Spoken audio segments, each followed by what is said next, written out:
देखो यार भाई, आप सभी ने ना एसएससी सीजीएल का भी इस बार का कट ऑफ देखा होगा और एसएससी जीडी का भी आपने कट ऑफ देखा होगा। भाई साहब मतलब जीडी का कट ऑफ तो मतलब सीजीएल का तो 1% आप कह सकते हैं कि वो भी ठीक नहीं है यार प्री के लिए। लेकिन बाई चांस अगर ठीक भी मान लिए है तो अगर आप जीडी का कट ऑफ देखेंगे ना भाई साहब, एकदम मतलब लेवल उसका एकदम हाई है। ठीक है। और इसके बाद भाई हमें हमें क्या, जितने भी भाई मेरे तैयारी कर रहे हैं यार, कुछ चीजें आपसे शेयर करूंगा यार। यहाँ पे कुछ सच्चाई शेयर करूंगा यार, जिसके साथ अगर हम चलेंगे ना यार। देखो एक बात बता दूं आपको, अगर आप ओम छू वाले मोटिवेशन में रहते हैं, एक दो मोटिवेशन देख लिए 180 मार देंगे यार इस बार सीजीएल में। ठीक है, टायर 2 में 370 जाएगा, 360 जाएगा। अगर ये वाली मतलब मोटिवेशन वीडियो देख कर अगर आप ये रियलाइज करके और पढ़ने बैठ जाते हैं, लेकिन कहते हैं ना मतलब आप इमोशनली ही चीजों को सोचते हैं, रियलिटी से आप दूर भाग रहे हैं, एक मिथ में जी रहे हैं, हाइपोथेटिकल स्टेट में आप हैं। तो भाई कुछ चीजें, इन सारी चीजों को देखकर भाई हमें रियलाइज करनी होगी।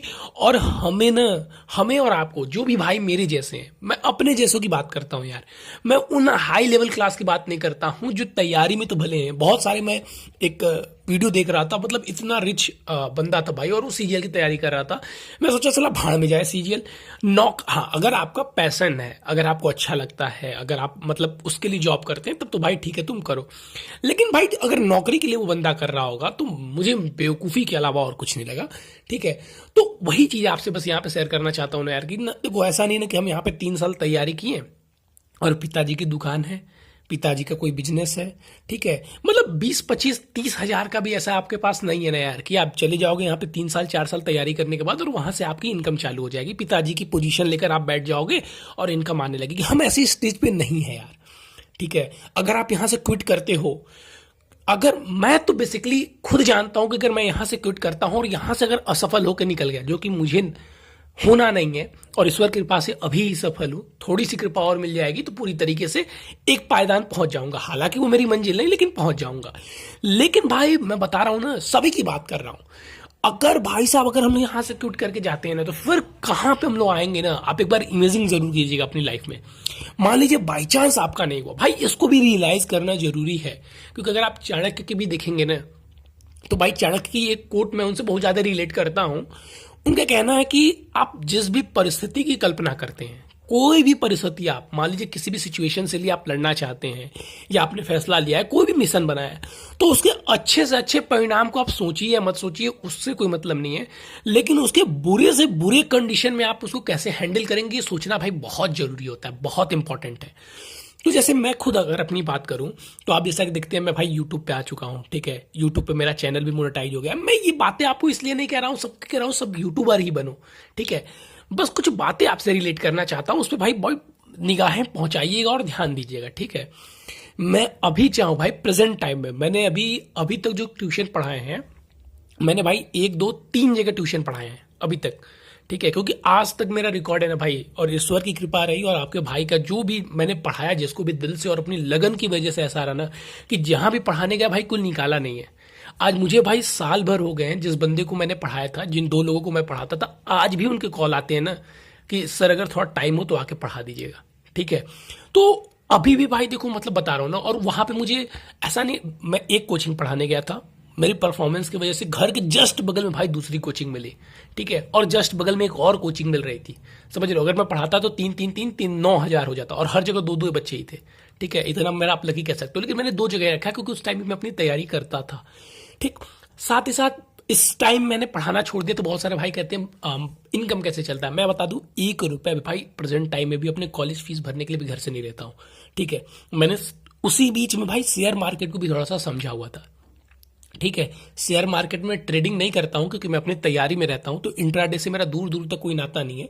लेकिन भाई उसको मैंने समझा था और पाया ना भाई, कि अगर आपका एनालिसिस ठीक है, अगर आप सारी चीजें ठीक है, तो बैंक से तो ज्यादा इंटरेस्ट मैं उठा लूंगा भाई, यही सोच के मैंने वहां पे एंट्री किया था। और भाई मैं बता रहा हूँ, साल का मैं 30 से 35 40% यहाँ पे आराम से ले जाता हूँ, हर बार का है 30 से 40% मैं अपने ले जाता हूँ।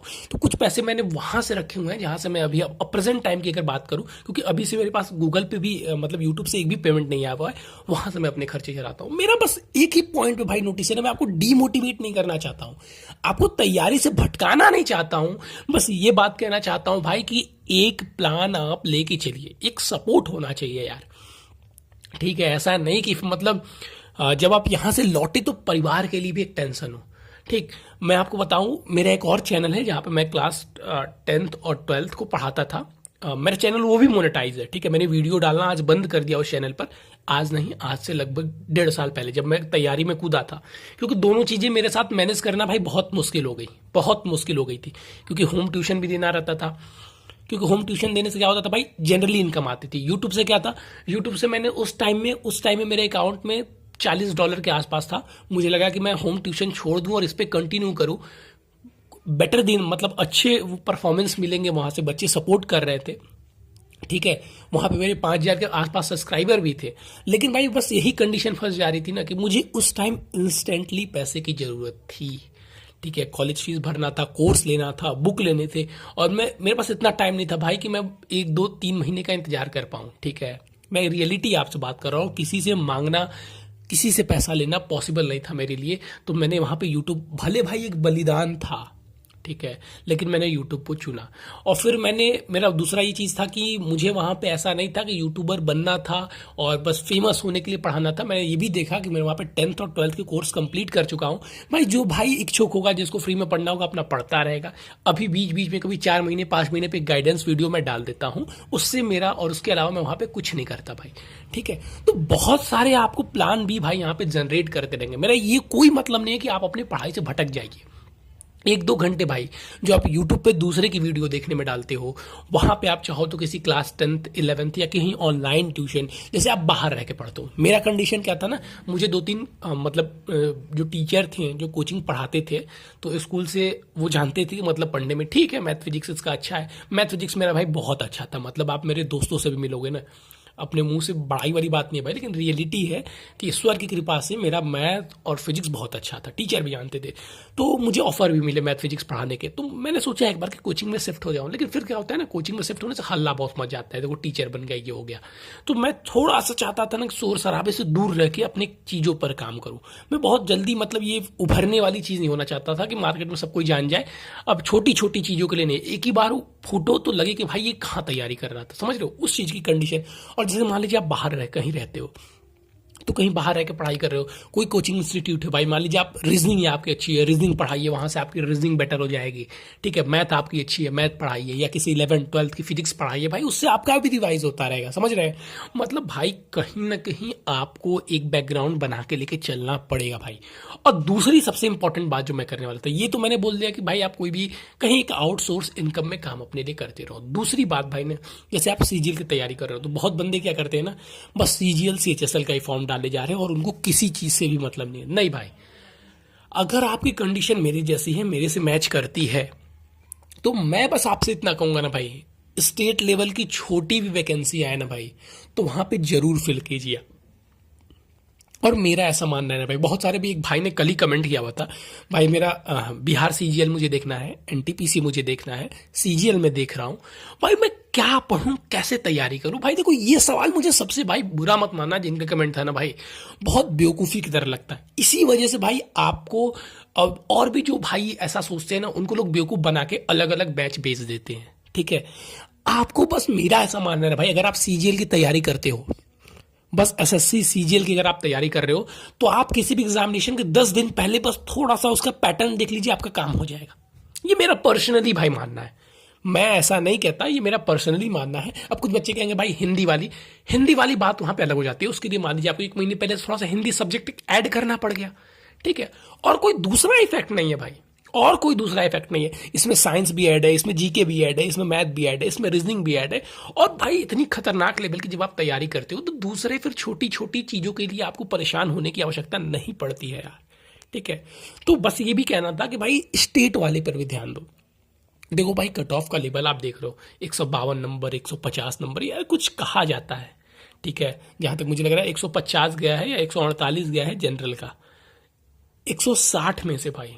ठीक है, 160 में से, मतलब यार मैं एक बात यही सोच रहा था और आपके साथ भी शेयर कर रहा हूं कि अगर आप मिलेंगे ना, पहले अगर आप मुझसे रिलेट कर पाएंगे, तो जो बड़े लोग होते थे, जो सीआरपीएफ इन चीज़ों में होते थे, उनको माना जाता था शारीरिक परीक्षण अगर आपका अच्छा है, मतलब आप फिजिकली फिट हैं, ये सारी चीज़ें हैं, तो भाई आप मतलब इन सारी नौकरी को ज्वाइन कर सकते हैं।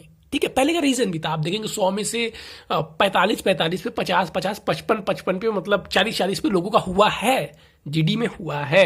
ठीक है, ये 100% ट्रू है, आप देख सकते हैं पीछे का रिकॉर्ड उठा के। लेकिन आज की कंडीशन में क्या है कि अगर कोई बंदा भाई सीआरपीएफ में भी है, ठीक है, मतलब जीडी से उसका हुआ है, तो भाई उसको हल्के में मत लेना, इस बात को हमेशा ध्यान रखना। ठीक है, वो भाई साहब वो लेके आ रहा है 160 में से 140 नंबर, हल्के में लेने वाली बात नहीं है। हाँ, यहाँ पे भाई मुझे ऐसा लगा ना कि लक का इम्पैक्ट रहा। जैसे मैं खुद इस बार का जीडी दिया था, ठीक है, मेरे स्कोर 135 थे, मैं दौड़ में भी नहीं बुलाया गया भाई, मुझे दौड़ से भी भगा दिया गया क्योंकि मैं एलिजिबल ही नहीं था उसके लिए।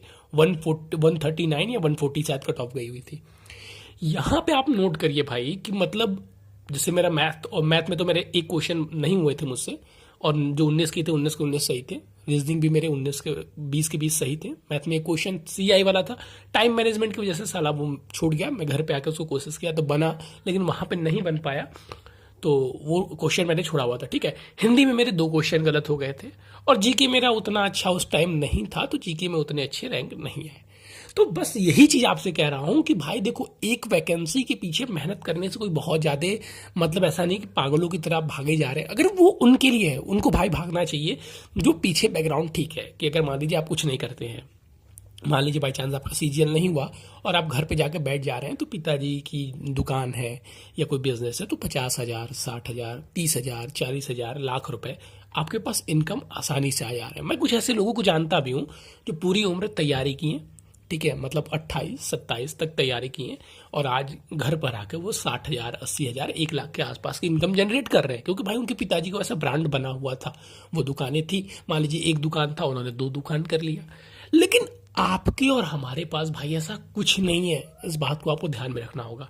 तो भाई एकदम बुरी कंडीशन भी अगर आती है तो वहां से कैसे उभरे। जैसे मैं उसी दिन देख रहा था, तो मम्मी बैठी हुई थी, तो मम्मी का कहना था कि मतलब देखिए, मुझे बार बार मैं कहता हूँ मेरा बीटेक करने का बहुत मन था, ठीक है, और मम्मी का भी मन था। मम्मी कहना था कि मतलब ये गहना बेच देंगे, ये पढ़ा देंगे। मैं भाई इतना जिगर वाला नहीं था कि ऐसे करके पढ़ाई अपनी कर सके, तो मैंने, और मुझे लगा अभी कि कुछ बहुत ज़्यादा इफेक्ट नहीं है यार ऐसे पढ़ना, वो मेरा शौक था, बता रहा हूँ। कंप्यूटर साइंस से बीटेक करना मेरा शौक था, पैसे के लिए नहीं कि हाँ उसके बाद से प्लेसमेंट लग जाएगी, वो मुझे पढ़ना अच्छा लगता था, इसलिए मैं पढ़ना चाहता था। तो ऐसे ही मम्मी कह रही थी मतलब, तो मैंने कहा देखो, मैं यहाँ पे टाइपिंग सीख चुका हूँ, कुछ अगर नहीं भी होगा ना, तो जैसे लोग एक थे जिनका लगा हुआ है 26,000 पे पैकेज, वो 26,000 पे ही लगा हुआ है, बहुत ज़्यादा नहीं, बीटेक नहीं किया था उन्होंने, पता नहीं कौन सा कोर्स था शायद वो, हाँ नर्सिंग वाला। ठीक है, तो मैंने उनको बताया कि भाई देखो, मैं यहाँ पे टाइपिंग मम्मी सीखता हूँ, मुझे टाइपिंग आती है, मैं आप आज कहिए ना, तो आज कहीं अपना रिज्यूम बना के ना 20 से 25,000, 15,000 के आसपास तुरंत मुझे टाइपिंग की जॉब मिल जाएगी। अगर आप कहिए तो मैं अभी स्टार्ट कर दूं। डिग्री से मैंने उनको ये समझाना चाहा कि डिग्री से कोई मतलब नहीं है, अगर टैलेंट है मतलब तो चीज़ें आप हैंडल कर सकते हैं। तो उनका कहना था नहीं ठीक है, तुम अपनी तैयारी देख लो, अगर ऐसा कुछ होता है तो फिर आगे सोचा जाएगा, लेकिन अभी हम अफोर्ड कर पा रहे हैं। ठीक है, क्योंकि मेरा अभी भाई, मैं अपना बस अगर खाने पीने का खर्चा पेरेंट्स उठाते हैं, और जो भी अदर पढ़ाई से संबंधित है मैं खुद अपना अफोर्ड कर लेता हूँ। तो कहने का मतलब है ना भाई कि यहाँ पे आपको सीख, जैसे टाइपिंग ही आपको आ गई तो भाई टाइपिस्ट की जॉब मिल जाती है। जैसे आप किसी भी गूगल चैनल, किसी भी मतलब जो एजुकेशनल चैनल है उसको पकड़ लिए, तो आपको अच्छी से 20 से 15-20,000 की सैलरी आपको दे देता है। तो मेरा ऐसा मैं नहीं कह रहा हूँ कि आप वो जॉब ज्वाइन कर लिए, नहीं, टाइपिंग अपनी इंप्रूव करते रहिए, टाइपिंग पे काम कीजिए, स्किल आपके अंदर होना चाहिए। ये मेरे कहने का बस एक पॉइंट है भाई। ठीक है, तो यहाँ पे आपको जो बात भाई ध्यान देनी है वो देनी है कि भाई ठीक है तैयारी हम कर रहे हैं, लेकिन उसका वर्स्ट सिनेरियो क्या होगा उस पर भी हमें ध्यान देना है। वो तो ठीक है कि हम फोड़ लेंगे, ठीक है, लेकिन बाई चांस जैसे मान लीजिए हम फोड़ तो पाएंगे, लेकिन अगर हमारा लक साथ नहीं दिया, हमें 2 साल का जो टारगेट था, हो सके हमारे तीसरे साल जाके हम फोड़ पाए, तो वो 1 साल के अंदर जो प्रेशर आएगा फैमिली से, हम कहीं जॉब करते हो, उस प्रेशर को हैंडल करते हुए अपनी पढ़ाई कैसे कर ले। समझ में आ रहा है भाई जो मैं बस कहना चाह रहा हूँ। इस बात को भाई थोड़ा रिलेट कीजिएगा, ठीक है, ये कोई डिमोटिवेशन का टॉपिक नहीं था। मैंने वो कट ऑफ के मार्क्स देखे ना, तो बस यही कहना था कि बहुत सारे भाई होते हैं जो एक ही नौकरी के पीछे भागते जा रहे हैं। नहीं भाई, जैसे मान लीजिए आपने कहीं भी भर दिया, जैसे बहुत सारे मेरे भाई हैं जिनका बिहार पुलिस इस बार है, और बिहार पुलिस में मान लीजिए उनका हो गया, वो भी तैयारी अच्छी जॉब की कर रहे हैं, सीजीएल की कर रहे हैं। कोई भैया है वो सीटेट मतलब टीचर के लिए प्रिपरेशन कर रहे हैं, उनका भी हुआ हुआ है, वो दौड़ रहे हैं। ठीक है, वो दरोगा के लिए भी देख रहे हैं। तो मेनली कहना है हो जाएगा भाई, तो ठीक है, पढ़ने में डिस्टर्बेंस आएगा, लेकिन अभी भी जो तुम डर के मारे डिस्टर्बेंस आता रहता है भाई, उससे कम आएगा ना। ठीक है, उससे कम आएगा। और थोड़ा सा मेंटली आप फिट रहोगे, फैमिली भाई खुश रहेगी। तो फैमिली जब खुश रहेगी तो आप पढ़ाई जो 3 घंटे में करते थे उसको 1 घंटे में कर पाओगे, ये मेरी गारंटी है। ठीक है, तो कहना का एम बस ये है ना कि छोटी जॉब के भी भाई फॉर्म भरो, एग्जामिनेशन दो। ऐसे अपने अहंकार में नहीं रहना है कि नहीं हम देंगे तो बस सीजीएल ही देंगे, समझ रहे हो भाई। क्योंकि देखो ऐसा नहीं मैं कह रहा हूँ कि आपका सीजीएल नहीं होगा, सीजीएल होगा, लेकिन अपने लिए प्लान बी और अपने आप को सेफ जोन में रख के चलना जरूरी है आज के हिसाब से भाई। ठीक है, मेरा ये वीडियो बना के डीमोटिवेट करने का कोई भी पर्पज़ नहीं है भाई।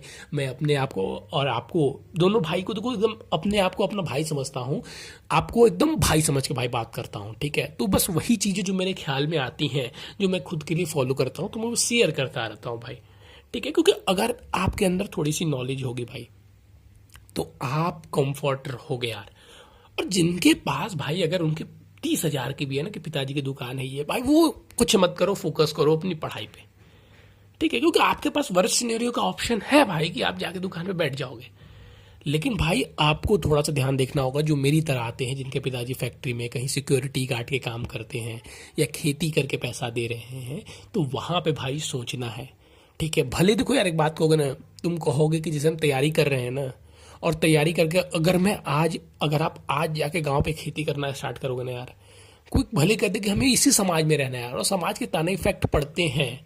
तो कहते हैं ना, देखा लंदन से पढ़ के आ गई ले, आके हुए कमा करता रहता, पढ़े कहीं खती गई रहे यार, डायरेक्ट बोलते हैं यार गाँव में। ठीक है, एकदम मतलब एकदम खुले सिनेरियो में। तो बस कहना वही है कि भाई ऐसा नहीं सबको जवाब देना पड़ता है, क्योंकि अगर आप समाज से कट के नहीं रह सकते यार, ठीक है, ऐसा रहता तो ईश्वर हमें अकेले भेजते, इस पूरे समाज में नहीं भेजते। तो बस यही कहूँगा, प्लान बी भाई जनरेट रखें, छोटी मोटी जॉब के लिए भी भरते रहें। किसी भी चीज़ को छोटी मोटी जॉब नहीं होती यार, मतलब किसी भी चीज़ को छोटा नहीं समझना है। ठीक है, अपने आप को सिक्योर रखना है। ठीक, हम यहाँ पे हैं। और हम एक बता दो ना, मेरे टाइप के जो भाई हैं उनके लिए छोटा कुछ नहीं है। एक बात तो मेरे लिए तो भाई नहीं है, मैं नहीं बता सकता आपकी सिचुएशन कि मेरे लिए नहीं है, क्योंकि मैं एकदम देखो यहाँ पे एकदम धरातल वाले पे। अगर मुझे यहाँ पे भी मौका मिले तो मैं तो उठा नहीं यार, अगर यहाँ पे आऊँगा तो उठा भी, यहाँ पे आऊँगा तो और उठा। लेकिन यहाँ से अगर यहाँ पे भी थोड़ी सी भी ऊंचे आ रहा हूँ ना तो मैं उठा भाई। अगर यहाँ पे भी मैं आया तो मैं उठ खड़ा हुआ। ठीक है, वो बात अलग है कि सिनेरियो यहाँ तक भी ऊंचाई है और वहां तक भी ऊंचाई है। तो जीवन में भाई ऊंचाई की कोई सीमा नहीं है। ठीक है, ऊंचाई अगर जैसे छोटी नौकरी निकालेंगे, फिर उसके बाद से आपको सीजीएल टारगेट दिखेगा, सीजीएल निकालोगे, फिर यूपीएससी दिखेगा, फिर यूपीएससी के बाद भी लोग का मन नहीं भर रहा है तो सांसद बनने जा रहे हैं, सांसद के बाद प्रधानमंत्री बनने की चाह रख रहे हैं, प्रधानमंत्री के बाद मतलब बढ़ते जा रहा है ख्वाहिशें, समझ रहे हैं। तो बस कहने का मतलब ऊंचाई सीमित है, हमें क्या करना है, हमें स्टेप डाउन करके आराम से चलना है। और एक ऐसी ऊंचाई जहां पे ठीक है माता पिता संतुष्ट हो, जीवन सुखी हो, हम दूसरे के लिए कुछ कर पाए। हम जिस समाज से आए हैं, जहां से हम उठ के आए हैं, जो तकलीफ हम झेल के आए हैं, वो अगला हमारे उस समाज से हमारा भाई आ रहा है तो उसको वो तकलीफ ना झेल पाए, बस इतना जुगाड़ कर पाए। ठीक है, जो हमारे गांव के भाई लोग हैं, जो हमारे गांव के छोटे छोटे भाई हैं, उनको वो तकलीफ ना झेलना पड़े। जो हम फिर गांव के बाद से हम बिहार तक पहुंचेंगे कि वो जो भाई है वो तकलीफ ना झेल पाए, इतना बस भाई काम करना। अपने आप को बहुत ऊपर आप उठाते जाओगे ना भाई साहब, कहीं संतोष नहीं है, मर जाएंगे। तो बस यही कहना है कि अपने आप को प्लान बी जनरेट रखना है। हम बहुत नीचे हैं भाई, हम थोड़ी सी भी उड़ान उड़ेंगे तो हमारे लिए ऊंचाई ही होगी। तो हर जॉब को फिल करें, अपने स्किल को डेवलप करते रहें। ठीक है भाई, और पढ़ाई तो भाई करना ही है। ठीक है, और 150 कट ऑफ जा रही है, समझ रहे हैं, तो मतलब हम लोग को 160, 170, 180 ऐसे टारगेट अप लेके चलने हैं। किसी भी सब्जेक्ट में ऐसा नहीं सोचना है कि मैथ, इंग्लिश, और जैसे मेरे हिंदी मीडियम वाले हम लोग क्या सोचते हैं कि ठीक है इंग्लिश में, मैं खुद सोचता था अभी कट ऑफ आने से पहले, फिर रिपीट कर रहा हूँ कि ठीक है इंग्लिश में 35, 30, 40 मेरा बन गया है। ठीक है, 35 से 40 के बीच। तो मैं सोचता था ठीक है इंग्लिश में मान लो वरिष्ठ सिनेरियो भी जाएगा तो 30 नंबर तो आ ही जाएगा, वरिष्ठ सिनेरियो का नहीं तो 35-40 आ जाएगा। और जीके में 25-30 आराम से आ जाएगा, जीके में 25-30 स्कोर कर लेंगे और मैथ और इसमें 50-50 कर लेंगे तो अपना हम कट ऑफ क्वालिफाई हो जाएंगे। लेकिन अब के सिनेरियो में क्या बन जाता है, उधर सोचता था मान लो एक क्वेश्चन मैथ का छूट गया या रीजनिंग का ही गलत हो गया तो 5 नंबर चला जाएगा, तब भी आराम से कट ऑफ क्वालिफाई कर जाएंगे। अब भाई सिनेरियो बन गया है ना कि रीजनिंग, मैथ, जीके और इंग्लिश, भाई सबसे पहले तो इंग्लिश, मैथ और रीजनिंग, इसमें तो आपको 50 में 50 एकदम सिक्योर करके चलना है कि आना ही चाहिए। ठीक है, जीके में भी जितना हो सके 35+ तक पूरी तरीके से मेहनत झोंक देना है। ठीक है, पूरी तरीके से मेहनत झोंक देना है, इसका फायदा भाई हम लोग को मिलेगा।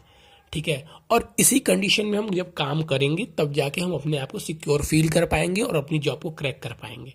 नहीं तो भाई अगर कट ऑफ को देखकर हम कट ऑफ के आउटलाइन करते रहेंगे कि 150 से 160 के पास हम पहुंच जाएंगे, ऐसे 170 के पास ऐसे पहुंच जाएंगे, तो फिर भाई हमें जॉब मिलना मुश्किल हो जाएगी, क्योंकि हर साल कट ऑफ बढ़ रहे हैं। ठीक है, कंपटीशन हर साल बढ़ते जा रहा है।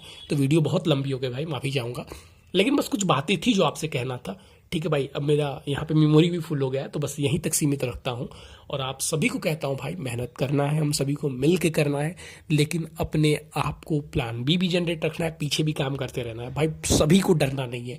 हम कट ऑफ आगे फोड़ पाएंगे, लेकिन हमें सच्चाई से भी दूर नहीं भागना है। और स्कैम भाई आप सब देख ही रहे हैं किस तरीके से बढ़ रहा है। ठीक है, स्कैम पे जब तक लोग अच्छे से काम नहीं करेंगे, देखो जब तक हम लोग ईमानदार नहीं होंगे, किसी के बाप में ताकत नहीं कि स्कैम को रोक दे। जब तक जिस सेंटर का टीचर है वो भी इन्वॉल्व, जो टीचर है, जो गाइडेंस करने वाला है, सब अगर इससे इन्वॉल्व नहीं होंगे ना, मतलब हम नहीं सुधरेंगे। हमारे जैसे ही आपके जैसे ही तो छात्र जा रहे हैं कि 40 लाख ले लीजिए, हमारा करवा दीजिए। तो जब तक भाई हम चेंज नहीं आएगा भाई, करप्शन का वो तरीका ढूंढते जाएंगे। आप देख लीजिए, आज से नहीं बहुत साल पहले से करप्शन चलता रह रहा है। हाँ, करप्शन कम किया जा सकता है कब? जब सरकार ईमानदार हो। ठीक है, जब लोग ईमानदार हों, जब कुछ वो लोग प्रयास करेंगे ऊपर से, तो कम कर सकते हैं, लेकिन खत्म नहीं कर सकते। ये मेरा मानना है, खत्म हम लोग कर सकते हैं यार। ठीक है, तो हमारे अगल बगल कुछ भी हो रहा है भाई, तो अपने आप को बचाते हुए, ये भी आज के जनरेशन में जरूरी है। ऐसा नहीं कि हम बहुत खुल के कह देंगे ना तो लोग हमें बहुत सपोर्ट करेंगे, वो चीज़ नहीं है। अपने आप को बचाते हुए बात पहुंचानी भी है। दोनों चीज़ को ध्यान में रखना है, अपने को भी सेफ रखना है भाई, और बात को पहुंचानी भी है, क्योंकि हम सभी धीरे धीरे ना, हम वहां से जुड़े हुए हैं जहां से हम सारी चीजें फोड़ सकते हैं, सारा भांडा फोड़ सकते हैं। तो जिसके पास भी कुछ अगल बगल गलतियां हो भाई, हम उजागर करके, क्योंकि हम अपना माहौल सेफ बनाएंगे तो वो हमारे लिए बेटर रहेगा। आप सभी को बहुत बहुत शुभकामनाएं भाई, सभी एग्जामिनेशन फोड़ पाओगे। किसी भी चीज़ से घबराने की भाई जरूरत नहीं है, मेहनत करते रहना है, हर चीज़ को देख के चलना है, सच्चाई से भी दूर नहीं भागना है, माता पिता के सपने को भी पूरा करना है और अपने सपने को भी पूरा करना है। बहुत बहुत सभी भाइयों को बेस्ट ऑफ लक उनके आगामी एग्जामिनेशन के लिए। कोई भी भाई जो बात मुझसे लगती है मैं आपसे शेयर कर देता हूं, और कुछ भी गलत लगे तो उसके लिए आपसे माफ़ी मांगता हूं।